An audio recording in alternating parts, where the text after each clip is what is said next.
Magandang May hapon. ilaw ba? Oo, Sakit sa mata? okay. Okay lang. Okay. Magandang hapon sa iyo, Red. Ayun, magandang hapon po mga kaibigan. This is Channel Red. At kasama po natin ngayon si paborito natin to eh, pagkain to eh. Oo. Liver spread. Liver Madaling spread. tandaan. Oo, madaling tandaan, madaling hanapin, Oo, madaling maalala. Oo, madaling Ayan, matandaan. Konsehal Rino Tolentino. Ayan, ang Distrito 4. Konsehal, it's been a while. Ang tagal natin di nagkita. Okay. Oo, talagang busy kasi nag-holiday pa. Oo nga, Marami tama. pang event na Dami nangyari. schedule po eh. Pasensya Oo. na po. Oo. So sana all busy. Oo.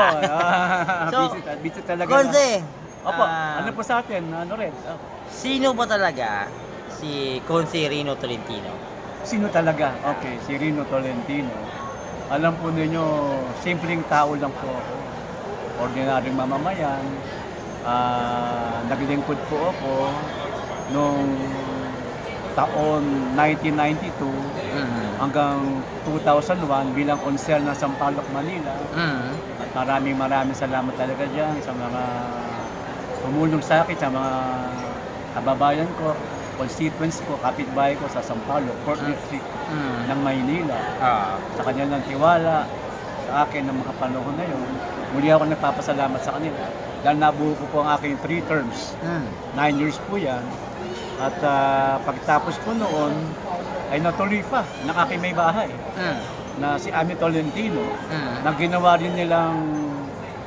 rin, tinulungan din ng mga constituents ko sa Sampaloc na 9-year councilor from taon 2001 naman hanggang taon 2010.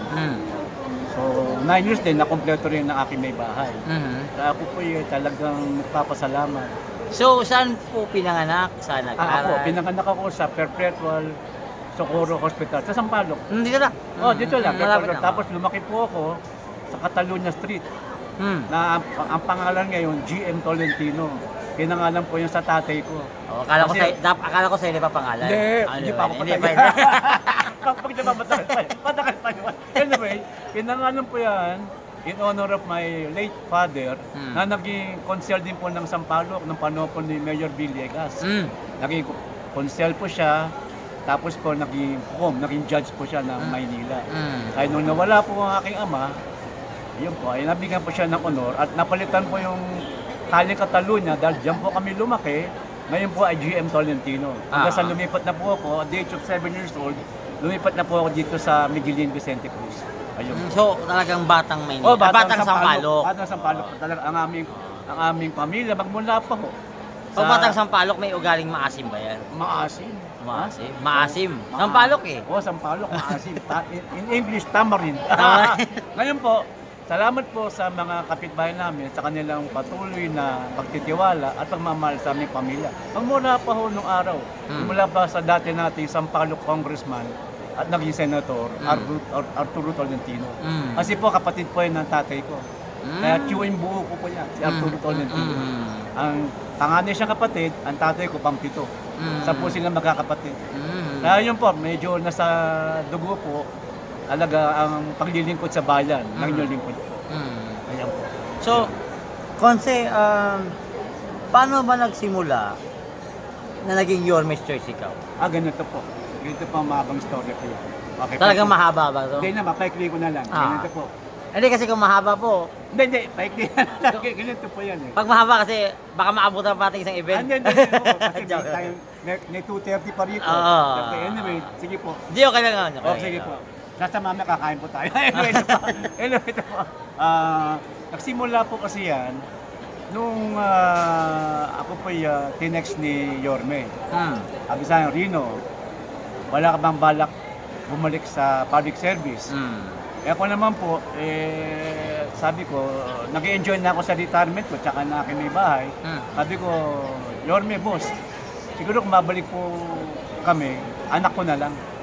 Okay, so, sabi ni Yorme, sige, maganda yan, anak mo, kape-kape na tayo.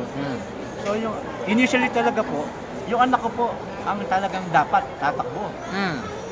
Unfortunately po, mga 3 months ago, na-aksidente po anak ko. Awa naman po ng Diyos, sabi ng doktor, he will survive naman po. Kaya lang po, yung healing period, it will take 10 months to 1 year. Kasi tinamaan po yung spinal cord niya sa pag-accident niya. Anyway, ito po. Kaya nung nagkaroon po ng ganong konting problema, sinabi ko po kay Yorme, yung anak ko, na yun nga, aksidente. Sabi nga na ni Yorme, hindi na paano yan, ang tagal ng healing period. Eh magpa-filing na tayo. Sabi ko, oo nga boss paano ba to? So napaisip ka? Nahiya po ako sa inyo, sabi ko ganun. Para in place, siguro po, in place po of my son baka pwedeng, o sabi ko man narinig ilang anak ko, ay naman na ilang anak ko. Sabi ko, dahil magaganda rin naman ang mga question nila ngayon. So, sabi ko, usap po kami pumunta muna ako kay Mayor Atienza. Sabi ko, boss, may problema. Oo nga, Rino. Usap kayo ni Ami, sabi ko noon. Kung ayaw ng mga anak mo, siguro isa sa inyo ni Ami, mag-usap kayo. Bumalik na kayo, dahil nandyan na kayo. Sabi ni advice ni Mayor Atienza. Nakakasabi mo si Isko, sabi sa akin ni Mayor Atienza. Kabalik ko kay Yorme. Yorme, usap muna kami ni Ami po kasi ayaw ng mga anak ko. O sige, mag-usap kayo ni Ami. Tapos sabi ko, binalikan ko si Yorme. Sabi ko, o Yorme, usap na ko kami niya. O sige Rino, mag-usap tayo doon sa hotel. Sa Pan Pacific. Usap kami ron.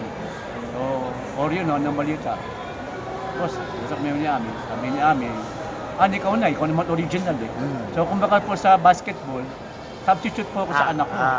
So, ito, medyo siguro, God willing po, talagang sabi nga sa akin ng pamilya ko, tsaka ng ilang kaibigan, dahil nangyari sa anak ko, baka talaga siguro gusto ko pabalikin. Hindi para sa anak mo yung time sa ngayon po. Baka gusto ko pabalikin ng Panginoon at panglilingkod ulit. Public service. O sa public service. Kaya nandito na po ngayon. So that time, hindi mo naisipan na... Wala talagang gusto ko para sa anak ko yun, kaya ayun po, nandito na po ako. Pero dahil nandito na po ako, paninindigan ko na po. Talagang gaya So ano po yung feeling na kayo ay babalik sa serbisyo? Na-miss ko po ang public service, lalo na po yung mga kapitbahay ko sa Sampalo. Kapag nakikita ko kami, ako po yun, tumataba po puso ko dahil sinasariwa nila noong nakaupo ako. Wala, may mga kanina lang po, pagpago ko pumasok yan. Consolino, buti babalik po kayo. Ako pinatulungan nyo. Ganun po. Marami po ganun Kaya nabibigla ka rin. Ayaw ko lang tanongin kung nung naitulong ko. Pero, siyempre, sa dami po noon, natutuwa po ako. Tumataba po ang puso ko. Talagang lumalakas po ganyan loob. Na bukod po sa Yorme's Choice tayo, nasa ticket tayo ng talagang winning ticket po to kay Yorme, tsaka kay Atienza. Kaya talagang ako pa natutuwa dahil dyan po, pati yung mga constituents ko, ganun po ang feedback. Parang talagang feeling ko, welcome ulit. Ako pa natutuwa sa Panginoon. Baka talagang siguro, gusto ulit ako maglingkod ng Panginoon. Sana God willing, makaswerte ulit, makachamba ulit po tayo. So Consi, ano po yung main goal you right now? Ang main goal ko, kasi ganito po yan. Kasi meron akong sa pagsasalita ko ngayon sa mga forum, iba-ibang audience po yan. Meron kasi yung landmark ordinance, yung ordinance number 7768. Yung tinatawag, kaya ako nabansagan na Mr. Free Education, dahil po roon. Kasi alam po ninyo, nung ako po yung naging concern, may nakita po akong problemang malaki. Sa mga kapuspalad namin kapitbahay sa Sampalo, hindi nila na pag-aaral, yung kanilang mga anak, kanilang mga apo. Tinanong ko dahil sa kahirapan? Hindi dahil sa kahirapan Dahil libre naman ng tuition fee. Yes, Ayon po sa Article 14 ng ating saligang batas, the state, nakalagay po doon, Article 14, provides that the state shall maintain a complete and absolute free education in all public schools in the entire country. Ngayon, na-discover ko mga panahon na yun, nung concern ako, ang dami koleksyon. Wala kang tuition fee, pero ang dami kinokolekta kung tawagin nila, they branded it as school fees or miscellaneous fees. Ginagawa pa kondisyon, 200 pesos that time o 300 para maka-enroll yung kanilang mga anak. Yun nga, libre nga siya, pero ang dami pa rin kumbaga may mga sabit-sabit. Kung nangyayari pa rin ngayon, di ba? Pero yung po sabi ko, how can there be a free education in accordance with our constitution? Merong kaliwat kanan na sapilitan contribution, abusong koleksyon. Kawawa, walang magawa yung mga kapuspalad na agrabyado They were helpless. Kaya that time, gumawa po ko ng batas. Ginawa kong criminal act. Napasa po yan sa tulong po ng Diyos. tinuportahan ako ng mga konsel, napapasa ko sa konsel ng Manila, first term ko niyan, Ordinance 7768. Kaya magmula po noon, wala na pong koleksyon. Na kahit na 5 sa lahat ng public schools. Kaya ngayon po nakakapag-aral po. Yung mga dati hindi makapag-aral, tandaan po yun, libo. Ngayon po nakakapag-aral sila. Dahil po, Oo, no, nabatas kasi ito ng I remember before, dami talagang ganun eh. Opo, ngayon. Private and public Oo. talagang Hindi, nag-ano. di ba rin sa private, ito public eh. Kasi subsidized, ang education, subsidized po yun ng national and local governments.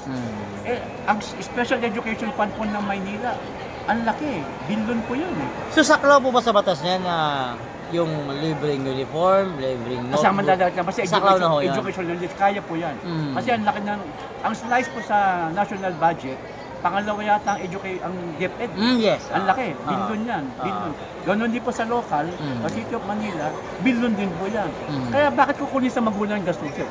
Kunin sa gobyerno ng Manila, kaya sa DepEd, sa national. Subsidized po dapat yan. Eh ang katurian na iba dati, ng mga ilang official dyan, kasi daw ang tagal daw ng disbursement, ano pagtsagaan nila? Kaya sa kunin sa magulang, imbis na, Makatipid. biro mo, dati, kasi daw meron silang maintenance, pang-dialysis, Yes. pagkain nila, kaya minamabuti nila, huwag niya napakarali ng mga bata. Pamasahe pa. Kawawa naman, kino-compromise yung edukasyon ng mga kabataan. Ano sabi ni Dr. Jose Rizal? Nasa kamay ng kabataan na kinabukasan nating bayan. Tama. The youth is the hope of the motherland. Paano mangyayari yun? Kung wala nag-aaral, napakataas natin ng illiteracy rate. 7%. Ngayon po, 2% na lang.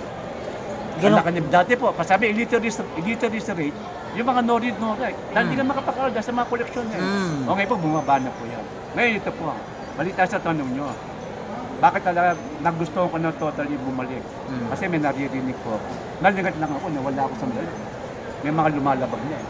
May mga ilang eskwelahan, sumusunod. Sino mo monitorin pala ito? So yun, may mga ilan, May nawala ako eh. gumagawa ng diskarte. Oo, parang, kasi alam nila, wala na sa total ng team. Kaya napapalusot ngayon. So ito ngayon. Babalik ako ngayon, babantayan ko ulit yan. So Totally sa ngayon talaga. nag-iisip, sa tingin ko, sa ngayon na narinig nila yung pangalan mo, Opo. baka siguro ngayon nakikinig sila o nanonood sa vlog natin. Oo, pero alam po nyo, kasamang rin ba, kung sino man sila, minority lang. Minority lang yan. Ito turo sa akin ng mga ninuno ko, ng mga magulang ko. So ng sa tiyoro batas ko. na ho yun na... Basta ako, I will always go for the majority sa masa. Doon po, maglilin po. Di ba Konsi, sabi mo nga sa batas na nga, di ba? Opo. Ito. So Konsi, ano po yung magiging penalties doon? May penalty yan. Kaya ginawa ang Criminal Act. Kung sino mang Lumabag. lumabag sa Ordinance 7768 ng Tolentino Free Education Ordinance, ang parusa po yan, 6 months to 1 year imprisonment. Oh. Meron pong imprisonment yan. Kaya mag-ingat po sila. Nung nakaupo po ako, meron po sa ibang distrito, magdedemanda niya magulang sa isang public school. Nakiusap na lang. Oh. Meron pong criminal sanction. Kaya po, kasi ordinansa po yun. May ngipin po yan. Yes, oo. May ngipin po. Ngayon, pangalawa po, ito naman po, ang aking mahalagang ordinansa, batas na ginawa. Tungkol naman po sa mga ospital. Dati mga pasyente. Okay. Pupunta ng emergency room, na-aksidente, malubang sakit. Gagawin po ng private hospital, nay, tay, lolo, lola. Kailangan po maobserbahan kayo. Ilang araw kayo dapat dito sa hospital. Pumunta po kayo sa admission office, kumuha kayo ng kwarto. Ano dati requirement ng private hospital? Ano ba yan? Deposito. Number 1 yan. Number 1 yan. Nagre-require ng deposito. 2,000 pesos, 3,000 pesos. Napakalaking laga mo. Deposito pa lang yun. Oo. Kaya gagawin ng kawawa nating kapitbahay. Agrabyado, walang magawa. Walang pang deposito, uwi na lang sa bahay. Magsa-self-healing na lang. Kawawa naman. Oh. Ibig na mabigay siya ng properly, fully medical needs sa private hospital, wala siya pang deposito. Ginabuti ng bumalik na lang sa bahay. Self-healing. Ay nakita ko yung problema kaya gumawa na naman ako ng batas. Gumawa ako ng batas under 7939. Katulong po ng Diyos. Pasa. Napasa ko po yun. Ordinance 7939. Kaya ngayon po, pumunta kayo ng private hospital sa Luzon na Maynila. Hindi na nagre-require ng deposit. Bawal na yan. Pinagbawal po yan na batas ni Tolentino under Ordinance 7939. Wala na requirement na Ordinance 7939 na deposit ng private hospital. Yan po ang mga mahalagang batas na ginawa ni Tolentino. So, last time nagkwentuhan tayo, yung short story nung napasabiyahe tayo, sabi mo tsamba. Oo. Ang dami mong tsamba. Oo. Oo. So talagang sigurong nabigyan ka ng maraming tsamba ni Lord. Oo, talagang maraming basbas eh. Oo. Na siguro, So ngayon, sana makachamba ulit. galing ako kasi. Sana sa tulong po na aking mga kapitbahay, mga constituents, sa Sampaloc po. Sana po, makaulit muli tayo, makachamba ulit, makaswerte ulit. At sa tulong ng po may kapal. Ayun po, ngayon po, talagang napapalad ko po na mapasama nga ako sa Your Mix Shows. Ang galing na kasama ko, una namin po, si Your Mix Computer, unbeatable po. Unbeatable. Talagang sure winner no. As of today po, 83% yata naman. Yan di ba ba? Nakita mo, 83%. Yes. As of today, Okta yata, Auto Research. Oo. Eh baka sabihin naman nila, peke yun. Sasabihin ng kabila siguro. Pero yung dating ng tao, kanina nakita mo yung dating Yes. ng tao. Yes. Yung At talagang makikita natin, talagang totoo, tunay eh. Kaya napakaswerte ko, talagang pinagdasal ko una-una. Basta ticket ako ni Rami. At yung Vice Mayor, at Jensa, ako isa pong ang lakas eh. Talagang, kasi So- Congressman, JTV, yung mga kasama ko sila, ang gagaling din. Kaya napakaswerte ko. So, Konse, napapansin mo ba na sa lahat ngayon sa Manila, Apo, yung mga magkaka-rival noon, apo. nagkakasama-sama ngayon. So, ano yung masasabi mo sa ganitong pangyayari?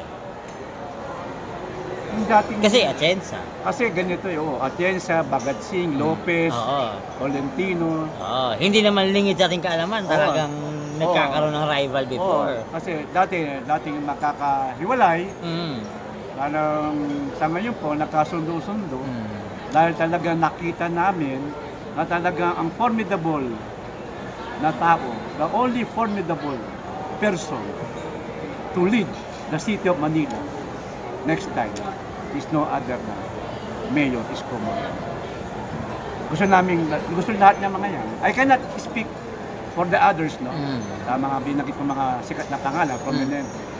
Ako lang po sa pamilya ko, yung po panalo. Pero tingin ko, pare-pareho panalo namin dahil nagkasama-sama ngayon. Eh sana nga po, God willing, magtuloy-tuloy na po ito. Tsamba. Sana makachamba kami lahat. Ang magic ko doon. Tsamba Sa ulit. tulong po ni Lord. Because Yes. God first. Okay. Yes. So, Konse, a message for the people of District 4. Okay, ang message ko po kasama rin sa aking mga minamahal ko mga kapitbahay sa District 4, Sampaloc, sa Luzon na Maynila. Nandito po ulit ang inyong lingkod na si Rino Tolentino na naglilingkod sa inyo for a while. Kumpleto ko po dahil po sa tulong ninyo, 3 terms, 9 years po yan. At ito po yung muling nagbabalik, nagbabakasakali po muli na sana makachamba ulit po tayo sa tulong po ninyo at sa basbas po ng pong may kapal. Tulad po ng dati, ang nabiling kong po paglilingkod sa inyo ay magiging wagas, tapat at malinis sa panunungkulan. Dahil yan po ang mga turo sa akin, mga minana ko sa mga ninuno ko pa, mga matatandang po yan. Asahan po nyo, dating gawin po tayo, talagang I will be of service to you sa ating distrito, mga proyekto sa distrito, at sa mga batas na babalangkasin ko, papa-aprobahan ko sa Konseho ng Maynila. Ang doon po sa Konseho ng Maynila, ang maririnig po doon ay hindi po boses ni Tolentino, kundi po boses ninyo. Mga boses, isip at damdamin ninyo, mga minamahal kong kapitbahay sa ikapagkapulot ng Maynila. Magandang hapon po sa inyo lahat. Manila, God first po. God bless you all po. God bless us all. Ayan Maraming mga salamat. kaibigan, ang pagbabalik po ng fresh ulit. Refresh. Refresh na may fresh. Rino Tolentino, konsehal po ng Distrito. Maraming salamat sa iyo. Maraming salamat. Maraming salamat sa time. Okay. Oo, talagang naghabol tayo ng oras. Oo nga po eh. Oo. Pasensya na po. Talagang ang dami schedule po. Hindi, okay lang yun. Okay. At least may time tayo sa ating Okay, mga tama po. kababayan. Anytime po. Konsehal, thank you again. Maraming salamat We'll po. see you soon for the other interview. Okay, salamat po. Maraming salamat. Ingat ka. Anytime po. Kasama ko rin. Salamat po. Ingat din po kayo. Salamat, salamat. At mga kapitbahay ko, ingat po tayo lahat. God bless. Ayun.